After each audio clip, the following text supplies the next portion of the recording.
Vamos assim sentir as emanações do Pai Maior, luzes que chegam até nós, nos equilibrando fisicamente e espiritualmente.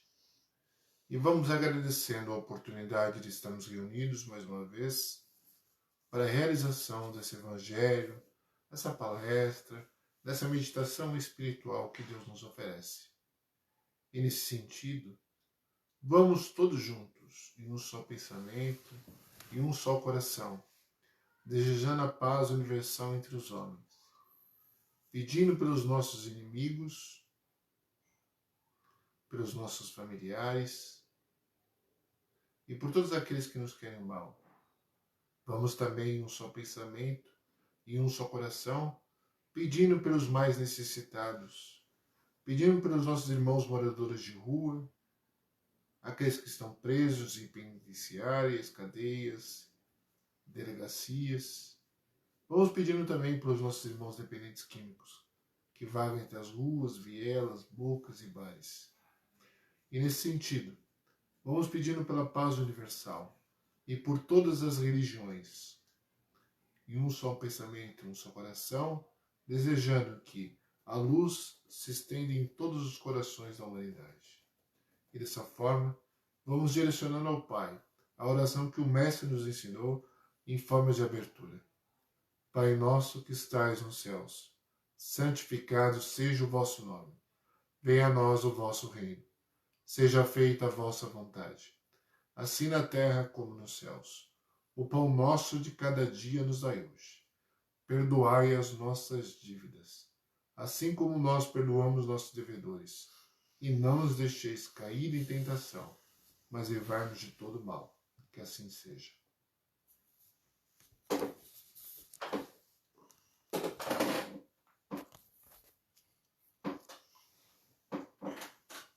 Olá, meus amigos, queridos irmãos. Vamos agradecendo ao Pai por estarmos aqui, pedindo que sua luz se faça presente em nossos corações. Hoje nós vamos falar sobre justiça divina e saudade dos nossos entes queridos. Bom, a morte, para nós espíritas, temos conhecimento de que não existe a morte. A morte é apenas um estágio que o espírito, ele atravessa do estado da matéria para chegar na pátria espiritual. E que a morte é apenas um fim de um instrumento de aprendizado que o espírito se apropriou pela graça divina para assim poder concorrer para o seu progresso moral e intelectual. Então a morte é isto. É apenas fim. Um fim como se fosse fim de um lápis, de um caderno, fim de um livro, que você terminou de usar, não tem mais como usar, aquilo acabou, e aquilo vai para a decomposição e se voltar para a natureza, tudo de novo, se misturar na natureza. É isso que acontece com o nosso corpo físico. A gente usa o corpo físico, aí nós podemos usar para o bem ou para o mal, muitas vezes pelo nível espiritual da humanidade, nós utilizamos para o bem e para o mal ao mesmo tempo, né? E quando ele chega no seu fim da sua existência, a gente abandona e vai para o corpo, vai para a pátria espiritual. Nós sabemos disso. Assim como nós espíritas encaramos a morte do corpo físico. Para o conjunto da humanidade, que não tem esse entendimento, entende-se, leva-se a crer que a morte do corpo físico é o fim da vida. E muitos acabam entrando em desespero, acabam chorando, voltando até mesmo contra Deus. Por que será que ocorreu a morte de meu pai, ou de um pai, de uma mãe, de um filho, de uma tia, de uma esposa, de um esposo? A pessoa fica naquele conflito, exatamente por não compreender o fim do corpo físico, entendendo que aquilo é o fim da vida. Bom, nesse aspecto, é até natural que as pessoas sintam raiva, sintam desespero, sintam medo, sintam muitas saudades dos nossos entes queridos que se foram. Contudo, a morte do corpo físico, ela é um estágio que não significa o fim da comunicação com os nossos entes queridos. Não significa que a gente vai deixar de vê-los para o resto de nossas vidas. Não, a gente vai ver os nossos entes queridos. Há diversas maneiras de vê-los. Nós podemos revê-los em outras vidas corporais. A gente pode revê-los em outras vidas corporais, podemos revê-los num plano espiritual, podemos revê-los na hora do descanso do corpo físico, que significa a hora do sono, né, a hora que estamos dormindo, há um desprendimento do nosso espírito e a gente vai ter a pátria espiritual para assim matar as saudades. Então isso é um processo natural que ocorre. E as pessoas não se dão conta disso. Até aqueles que propagam o cristianismo, mas têm uma visão diferente sobre o cristianismo, muitos relatam, olha, eu sonhei com a minha mãe que já se foi, hoje sonhei com meu pai que já se foi muito bonito, eu chorei, matei muitas saudades. Isso é interessante, então, para nós, né? São elementos que a gente leva em consideração para mostrar a justiça divina, como Deus é justo em todos os seus pormenores. Os materialistas, que acreditam que a vida é o corpo físico e o resto é besteira, o resto é paranoia, loucura e etc., eles não compreendem, não aceitam o fato da comunicação espiritual, né? E assim eles acabam agindo de uma maneira muito grosseira, não admitindo esse contato espiritual, eles menosprezam as oportunidades que Deus nos oferece dessa comunicação. Essa comunicação não precisa ser uma psicografia. Tem gente que necessita de uma psicografia para se perceber, manter aquela ligação espiritual. Mas essa ligação espiritual não precisa ser através de uma psicografia. Ela pode ser através de pensamento. Não significa que você vai conversar com o seu parente desencarnado como você conversa com o seu vizinho, não. Às vezes você manda mensagem, ora, agradece tudo aquilo que ele fez e depois você vai receber essa comunicação também mentalmente. Às vezes a gente nem se dá conta que isso acontece, mas isso acontece muito. A gente está lá, de repente lembra de fulano, nossa, olha só, é nessa hora aqui que fulano gostava de tomar um café, né? Por que será que a gente vem esse pensamento? Não é só pelo hábito da convivência que tínhamos com fulano, ciclano, beltrano. É também porque é o espírito se lembrando daqueles momentos felizes que tinham contigo, né? E dessa comunicação que existia na hora do café. Tem famílias que têm o hábito de se reunir na hora do café, né? Principalmente nesse momento de pandemia, que nem todos estão trabalhando fisicamente, então há um maior contato. Então esse processo ocorre todos os dias em nossas vidas. Todos os dias, a gente não se dá conta.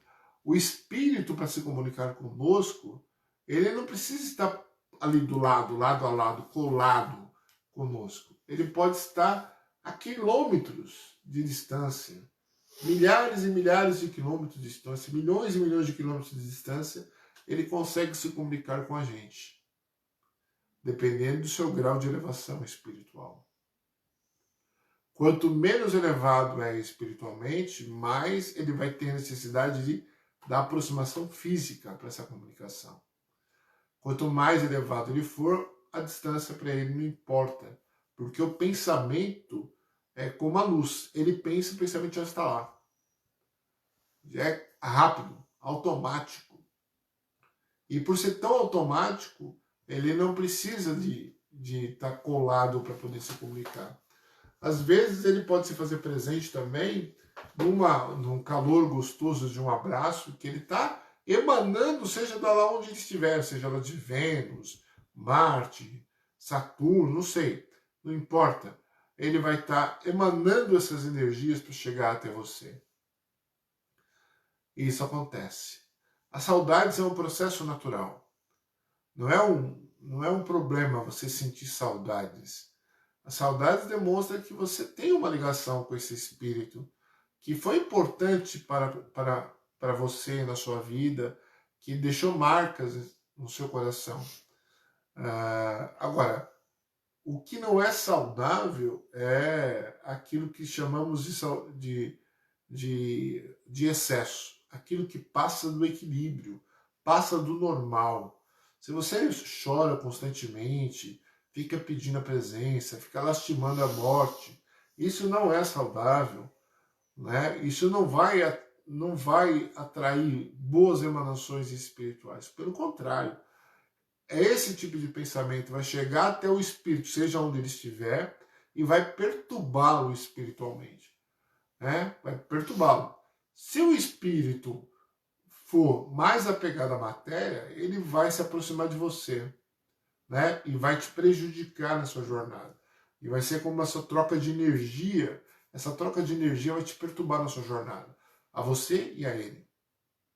Se o espírito é um espírito elevado, as suas emanações negativas de saudades vai perturbá-lo, mas ele vai conseguir se equilibrar e vai mandar pensamentos positivos. Aí a necessidade do equilíbrio sempre. Entender e confiar na justiça divina. É difícil confiar na justiça divina para os padrões em que vivemos, em que a materialidade é muito importante para nós. Então você confiar na justiça divina é um desdobramento, é uma coisa difícil de acontecer de uma hora para outra, no qual nós temos que exercitar. Temos que exercitar, porque isso vai nos tornar seres humanos melhores, mais confiáveis em nós mesmos, mais confiáveis em Deus. Quando nós entendemos os desígnios de Deus, quando nós compreendemos a justiça divina, nós aceitamos com mais naturalidade os reveses da vida. Aquilo que supostamente é ruim, como a morte de um ente querido. Agora, se você não tiver essa compreensão, você vai falar assim, olha, Deus, como que você pode ser tão injusto?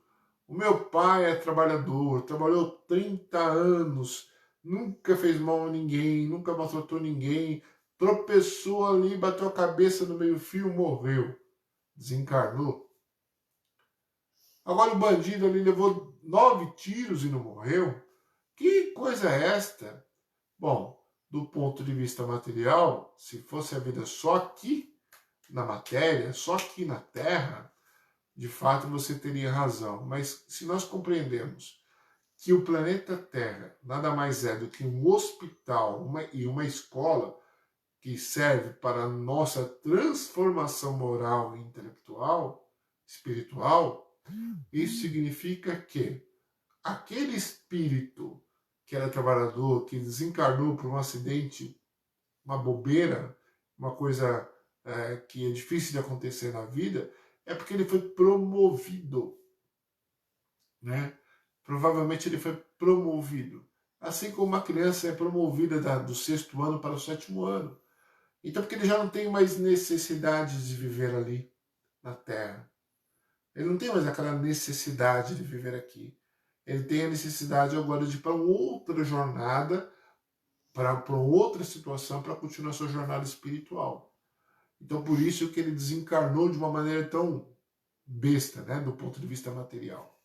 Agora, aquele irmão que levou 9 tiros e não morreu, é porque ele precisa continuar na Terra. Ele está repetindo, ele não foi promovido. Ele repetiu de ano e precisa continuar aqui exatamente para dar continuidade na sua jornada espiritual. porque aqui é um hospício também, para que ajudando-nos a libertar do mal que existe em nós. Então, cabe a nós olharmos os fenômenos da natureza do ponto de vista mais elevado, do ponto de vista espiritual, como o desencarne. O desencarne é um fenômeno da natureza que existe em todas as espécies daqui do nosso planeta e que todos nós passaremos por isso. Mas isso não é o fim, é um começo de uma outra jornada. É como aquela lagarta que forma um casulo e vai se transformar numa borboleta. Quando ela foi para dentro do casulo, ela não morreu. Ela estava se preparando para uma outra jornada espiritual, uma outra jornada. Nós também. Quando a gente desencarna, a gente não é o fim, é o começo de uma outra caminhada. Então devemos confiar na justiça divina e aceitar esses fenômenos com naturalidade.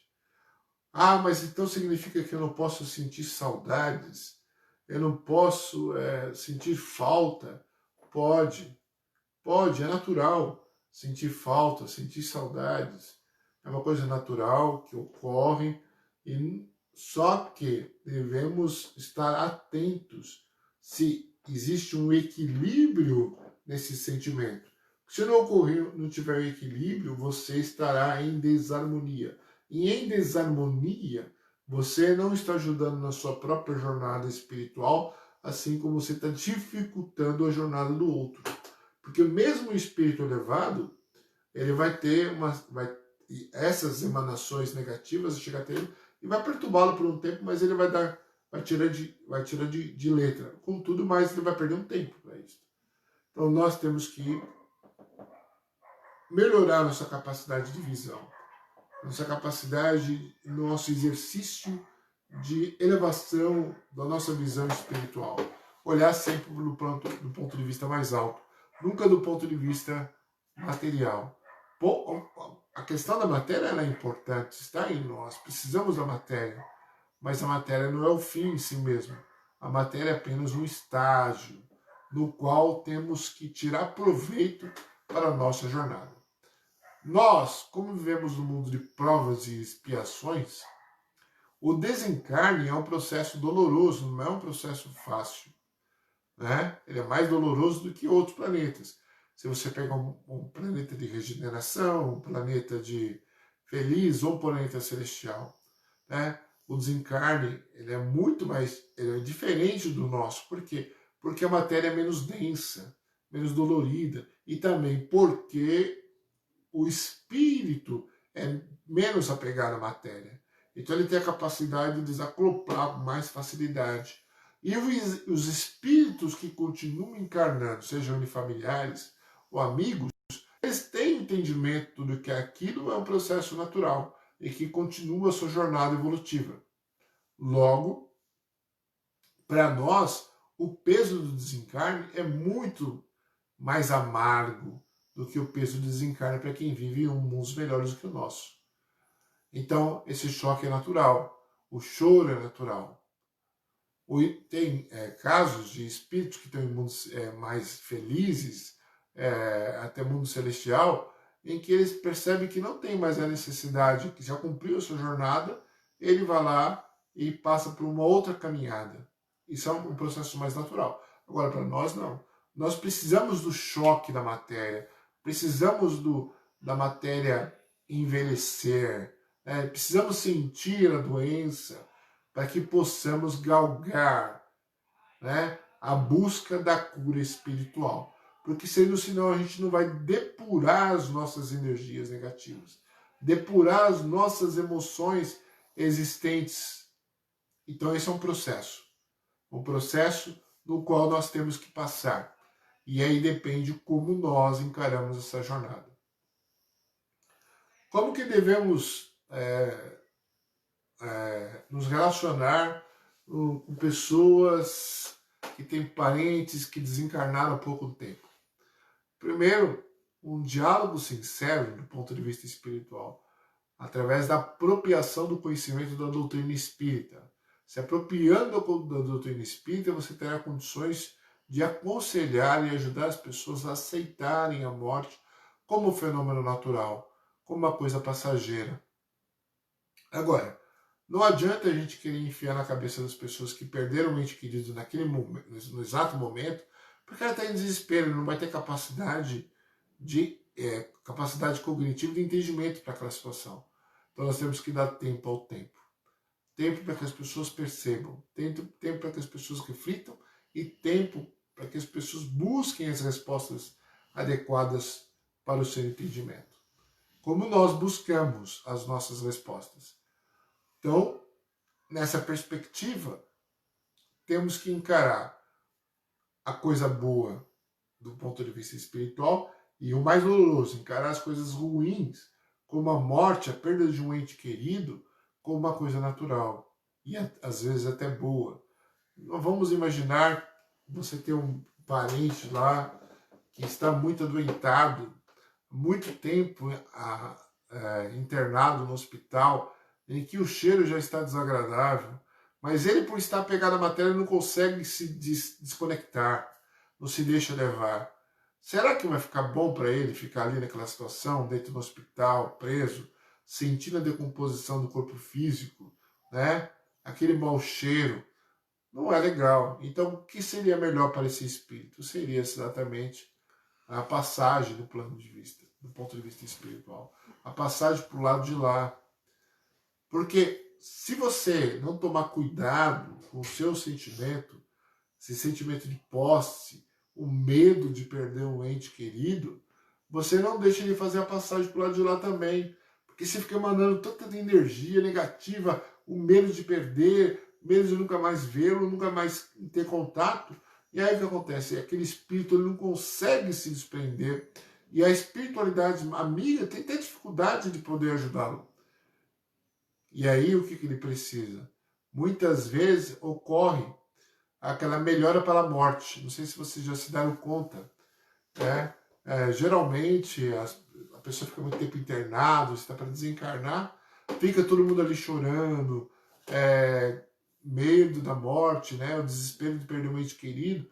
Aí subitamente ela tem uma melhora. Aí as pessoas falam assim, eu vou para casa então tomar um banho, eu vou lá arrumar minha casa lá e já volto para cá porque tá tudo bem. Tal. É nesse momento, muitas vezes, que ocorre o desencarne. A espiritualidade superior utiliza esse exato momento, dá um tratamento de choque ali anímico para que ocorra uma melhora, mas uma melhora, não é melhora de cura do corpo físico, não, uma melhora artificial para que os entes queridos que ali estão possam ir embora e os laços, né, geralmente são laços cinzentos que amarrando o espírito, possam ser quebrados e ele possa desencarnar em paz. Então, isso ocorre.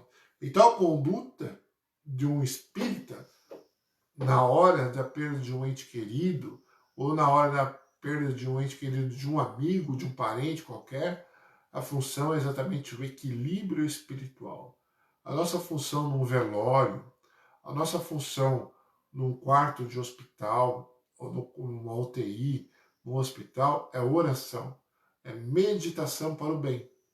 Porque as nossas emanações positivas ajudam os enfermos que lá estão, ajudam os espíritos que lá estão a encontrar o equilíbrio espiritual. E ajuda também no equilíbrio espiritual dos parentes que tem algum parente desencarnado, algum parente que está no hospital. Então, é nessa sintonia. Porque nós temos minimamente o conhecimento da justiça divina. E por termos conhecimento da justiça divina, temos maior responsabilidade na jornada evolutiva nossa e do coletivo, que é exatamente transmitir o bem, transmitir confiança. E uma das coisas que as pessoas mais esperam de nós, nesse exato momento, é confiança. Porque elas vão vir cheias de dúvidas. Mas será? É possível? Isso existe mesmo? Fulano falou tal coisa, Ciclano falou outra coisa ali e tal. E aí, se a gente estiver preparado emocionalmente, preparado espiritualmente, a gente vai dar o suporte necessário aos nossos irmãos aonde eles estiverem e também àquele que está desencarnando.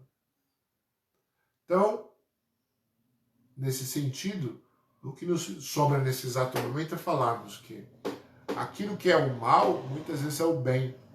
É um bem, é uma promoção. Mas nós, para a nossa visão limitada aqui da matéria a matéria, não nos deixa enxergar em profundidade a justiça divina. E aí nós temos que confiar. Confiar nos avanços científicos que demonstraram que muito daquela teoria que era falada pelo livro dos Espíritos, da comunicação, é uma verdade, certo? Muito daquilo que foi falado nos livros do André Luiz, Psicografia de Chico Xavier, é verdade. E mais, também a ciência mundana que hoje aqui terrena, que fala sobre o corpo bioplásmico, na Universidade de Kirov, na extinta União Soviética, aquilo que nós chamamos de corpo perispírito, existe. Né? A comunicação transinstrumental, né? Que é a comunicação através de aparelhos eletrônicos, né? Da Sônia Rinaldi, que ela fez aqui no Brasil, e outros tantos pesquisadores pelo mundo. Psicografias do Chico, além das obras da Luiz, como o Parnaso de Além Túmulo, que virou tese de doutorado, mostrando e ratificando a obra do Chico Xavier, né, em que os pesquisadores comprovaram que existia uma relação entre o autor, o possível autor e a obra. Né? O possível autor dito, escrito ali, né, com a obra feita, produzida por ele, do ponto de vista espiritual. Assim como também a obra de Chico Xavier, em casos em que sua própria psicografia serviu como instrumento da justiça para libertar pessoas que tinham supostamente cometido um crime, como, por exemplo, assassinato, né, com disparo de arma de fogo. Esse é um caso muito importante. Inclusive no filme do Chico Xavier mostra esse caso. Então vamos ter confiança, determinação. Relembramos aqui os informes da casa antes do término. Todos os dias, 18 horas, tem as lives. A exceção será de quarta-feira, na primeira semana de outubro, recomeçará os trabalhos para Viva Melhor, que é para dependentes e codependentes químicos, tá? Será lá às 7h30. Nós vamos transmitir o Evangelho. Lógico que o trabalho espiritual a gente não vai transmitir. Contudo, é importante deixar aqui bem claro, nós estamos observando que está tendo um aumento novamente no número de casos da Covid-19. Se isso se confirmar e o estado de São Paulo voltar para o estágio vermelho, nós não vamos abrir para a presença física. A gente manterá o trabalho na live aqui via internet, tá? De sexta-feira, os trabalhos estão acontecendo também às 7h30, são estudos, é importante que compareçam. Tudo bem? Fiquem na paz e na luz do Mestre Jesus, hoje e sempre.